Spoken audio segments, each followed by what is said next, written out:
Selamat pagi teman-teman. Pasti kalian tidak asing lagi dengan Sarinah Tamrin, salah satu pusat perbelanjaan di Jakarta. Tapi, tahukah kalian, Sarinah Tamrin pernah mengalami suatu tragedi yang mengenaskan yang meneror satu Jakarta, yaitu tragedi bom Tamrin.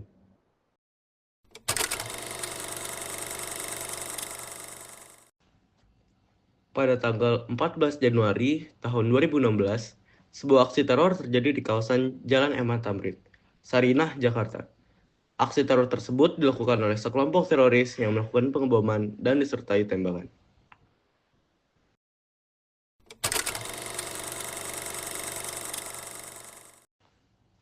Berdasarkan Tempo.co dan Kompas.com, aksi teror tersebut dimulai saat salah satu anggota kelompok teroris tersebut, yaitu Ahmad Muhazan, melakukan bom bunuh diri di salah satu kedai kopi Starbucks, Teater Jakarta, sekitar pukul 10.39 waktu Indonesia Barat. Pelaku tidak hanya berusaha mengakhiri hidupnya sendiri, namun pelaku juga sempat berusaha untuk memegang tangan salah satu pekerja di kedai kopi Starbucks tersebut, yang bernama Aldi Ardiansyah. Beruntungnya Aldi selamat, namun Aldi sempat terpental hingga 10 meter akibat ledakan bom tersebut. Tidak hanya itu, ledakan bom tersebut juga melukai beberapa pengunjung serta menghancurkan kedai kopi tersebut. Sementara tubuh pelaku bom bunuh diri tersebut ditemukan hancur.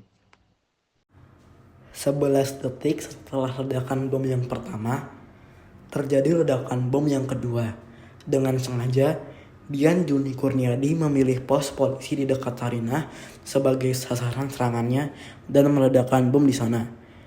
Dian membawa tabung yang diangkat menggunakan sepeda motor. Bom yang digunakan merupakan bom yang membutuhkan saklar untuk menghidupkannya. Ledakan bom tersebut mengakibatkan tewasnya dua warga sipil, yaitu Sugito yang berumur 43 tahun dan Riko Hermawan yang berumur 22 tahun, serta menyebabkan seorang polisi Ajun Inspektur 1 Denny terluka parah.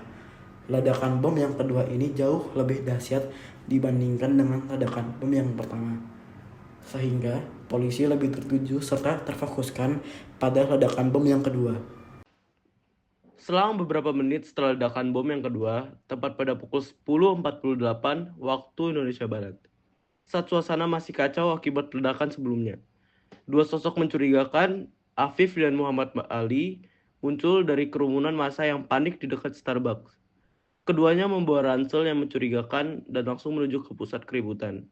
Kedua pelaku tersebut membawa ransel yang berisi bom rakitan. Afif yang membawa ransel berisi bom tidak ragu-ragu mengeluarkan senjata api dan menembakkan secara membabi buta ke arah petugas. Peluru juga melesat ke arah lain yang mengenai salah satu masyarakat yang bernama Rais. Akibat aksi teror tersebut, Rais mengalami tembakan di kepalanya. Rais sempat menjalani perawatan di rumah sakit, namun nyawanya tidak tertolong. Sementara itu, Muhammad Ali dengan cepat menuju ke dalam Starbucks dan menyandra dua warga negara asing, yaitu Amer Kualitahar, seorang warga Kanada, dan Yohanes Antonius Maria. Amer Kualitahar pun dinyatakan tewas. Berdasarkan Kompas.com, usaha kejadian tersebut menyebabkan terjadinya baku tembak antara anggota polisi yang berada di sekitar Sarinah dengan kelompok teroris.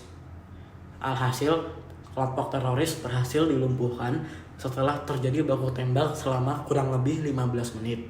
Dalam kurun waktu 20 sampai dengan 25 menit, polisi pun berhasil menguasai situasi tersebut. Setelah kejadian tersebut, Afif dan Muhammad Ali tewas tragis dalam baku tembak dengan polisi, dan ledakan bom bunuh diri mengakhiri aksi teroris mereka. Berdasarkan artikel dari Tempo.com, tragedi ini menelan 7 korban jiwa, termaksud 5 pelaku yang tewas dalam baku tembak. 2 warga sipil yang tidak bersalah juga menjadi korban kekejaman aksi teror ini. Pihak kepolisian menyimpulkan bahwa serangan teror di kawasan MH Tamrin memiliki kaitan erat dengan kelompok ekstremis Negara Islam Irak dan Suriah atau ISIS. Berdasarkan liputan, efek dari ledakan di Sarinah sempat membuat nilai tukar rupiah semakin tertekan ke level 13.900 per dolar Amerika Serikat. Indeks harga saham gabungan pun sempat melemah 1,72%.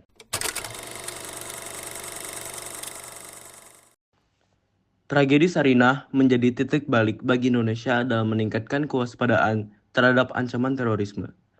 Peristiwa ini mendorong pemerintah dan masyarakat untuk bekerja sama lebih erat dalam mencegah aksi serupa di masa depan. Kejadian ini menjadi pengingat akan pentingnya nilai-nilai toleransi, keberagaman, dan persatuan dalam menjaga keutuhan bangsa. Dalam waktu beberapa tahun pasca kejadian tersebut, warga Jakarta mulai bangkit dari keterpurukannya, meskipun luka-luka sosial dan psikologis yang ditinggalkan kejadian tersebut sulit dilupakan.